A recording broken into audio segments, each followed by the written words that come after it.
Hi I'm Satish. Top 5 interesting happening ET news ఏంటో ఇప్పుడు చూసేద్దాం. ఎట్ ప్రెజెంట్ మనశంకర వరప్రసాద్ గారు సినిమా సక్సెస్తో ఫుల్ జోష్ మీద అనిల్ రావిపూడి రీసెంట్గా ఓ ఇంటర్వ్యూలో బాలయ్య అభిమానులను అరిపించే విషయాన్ని చెప్పాడు. భగవంత్ కేసరి సినిమా సీక్వెల్పై ఇంట్రెస్టింగ్ కామెంట్స్ చేశాడు. భగవంత్ కేసరి సినిమా తన కెరీర్లో చాలా స్పెషల్ అని చెప్పుకొచ్చాడు అనిల్ రావిపూడి.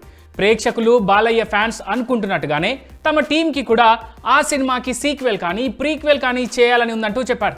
బాలకృష్ణ పోలీస్ పాత్ర పరిచయానికి ముందు ఏం జరిగిందనే యాంగిల్లో కథ చెప్తే బాగుంటుందంటూ, భవిష్యత్తులో ఒకవేళ భగవంత్ కేసరి కొనసాగింపుగా సినిమా చేస్తే ఆ పోలీస్ క్యారెక్టర్ను పట్టుకునే ప్రీక్వెల్ చేస్తానంటూ హింట్ ఇచ్చారు అనిల్ రావిపూడి. డిప్యూటీ సీఎంగా బిజీగా ఉన్న పవన్ కళ్యాణ్ పవర్ స్టార్గా మళ్ళీ డ్యూటీ ఎక్కేందుకు రెడీ అవుతున్నాడు. ఉన్నట్టుండి రీసెంట్గా సురేందర్ రెడ్డి డైరెక్షన్లో తాను సినిమా చేస్తున్నట్టు ప్రకటించిన పవర్ స్టార్ తన ప్రకటనతో అందరినీ అవాక్కయ్యేలా చేస్తూనే ఖుషీ చేశాడు. ఇక ఈ క్రమంలోనే ఈ మూవీ షూటింగ్ గురించి ఓ న్యూస్ బయటికి వచ్చింది. అకార్డింగ్ టు ఆ న్యూస్, మార్చి నుంచే Surender Reddy power star cinema regular shooting మొదలు కానుందట. మొదట హైదరాబాద్లో వేసిన భారీ సెట్లో ఈ సినిమా షూటింగ్ గ్రాండ్గా లాంచ్ కానుందట. ఇక ఈ న్యూస్ తెలియడంతో పవన్ కళ్యాణ్ ఫ్యాన్స్ ఖుషి అవుతున్నారు. ఇప్పుడు కొత్త సినిమాను అనౌన్స్ చేసింది మొదలు ఆ సినిమా తెరకెక్కే విధానం, ఆ సినిమా స్టోరీ కన్నా ఆ సినిమాలోని యాక్టర్స్ రెమ్యునరేషన్ మీదే అందరూ ఫోకస్ చేస్తున్నారు, తెలుసుకునే ప్రయత్నమూ చేస్తున్నారు. ఇక ఈ క్రమంలోనే ప్రియాంక చోప్రా వారణాసి సినిమా కోసం దాదాపు 30 కోట్ల రూపాయలను రెమ్యునరేషన్గా తీసుకుంటున్నట్టు ఓ న్యూస్ బయటికి వచ్చింది. As of now Priyanka Chopra ఒక్కో హాలీవుడ్ సినిమాకు 40 కోట్లకు పైగా రెమ్యునరేషన్ తీసుకుంటుందట. ఇటీవల వచ్చిన సిటాడెల్ సినిమాకు 41 కోట్ల రెమ్యునరేషన్ తీసుకుందట. ఆమెకు హాలీవుడ్లో మంచి క్రేజ్ ఉంది. దీంతో వారణాసి కోసం ఆమె అడిగిన 30 కోట్లను ఇచ్చేందుకు జక్కన్న ఓకే చెప్పినట్టుగా టాక్.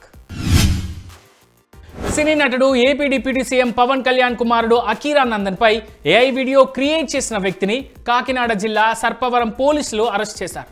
సోషల్ మీడియాలో తన పేరుతో పాటు ఫోటోలను ఉపయోగిస్తూ తప్పుడు ప్రచారం చేస్తున్నారని అకీరానందన్ ఢిల్లీ హైకోర్టును ఆశ్రయించిన విషయం తెలిసింది. అకీరానందన్ అనుమతి లేకుండా ఏఐ సాయంతో 56 నిమిషాల ఒక వీడియోను క్రియేట్ చేసి దానిని యూట్యూబ్లో విడుదల చేశారు. పోలీసుల విచారణలో కూడా తప్పుడు రీతిలో డీప్ ఫేక్ కంటెంట్ను తయారు చేసినట్లు వెల్లడైంది. దీంతో నిందితుడిని అదుపులోకి తీసుకున్నారు. ఏఐ టెక్నాలజీని ఉపయోగించి సెలబ్రిటీలతో పాటు ప్రజాప్రతినిధుల కుటుంబ సభ్యులను మాత్రమే కాకుండా కామన్ వ్యక్తులకు సంబంధించిన ఫేక్ వీడియోలు క్రియేట్ చేయడం తీవ్రమైన నేరంగా పరిగణించబడుతుందని పోలీసులు తెలిపారు. ఈ సందర్భంగా బాలీవుడ్ హిట్ సినిమా దురంధర్తో పాపులర్ అయిన నటుడు నదీమ్ ఖాన్ను ముంబై పోలీసులు అరెస్ట్ చేశారు. దాదాపు 10 ఏళ్లుగా తన ఇంటి పని మనిషిపై అత్యాచారం, లైంగిక దోపిడీకి పాల్పడినట్లు అతడిపై ఆరోపణలు వచ్చాయి.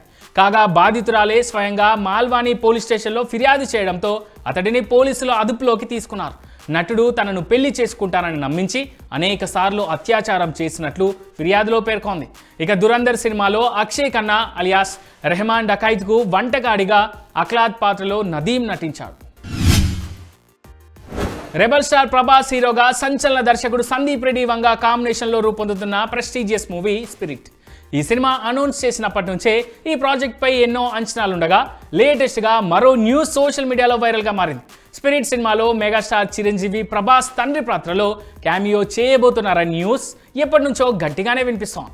ఇదే టాక్ మరోసారి బాలీవుడ్లోనూ తాజాగా రీసౌండ్ చేసింది. స్పిరిట్ మూవీలో సెకండ్ హాఫ్లో మెగాస్టార్ చిరు క్యామియో ఉంటుందని, సుమారు 15 నిమిషాల పవర్ఫుల్ సీక్వెన్స్లో ఆయన కనిపిస్తారనే టాక్ వైరల్ అవుతోంది ఇప్పుడు.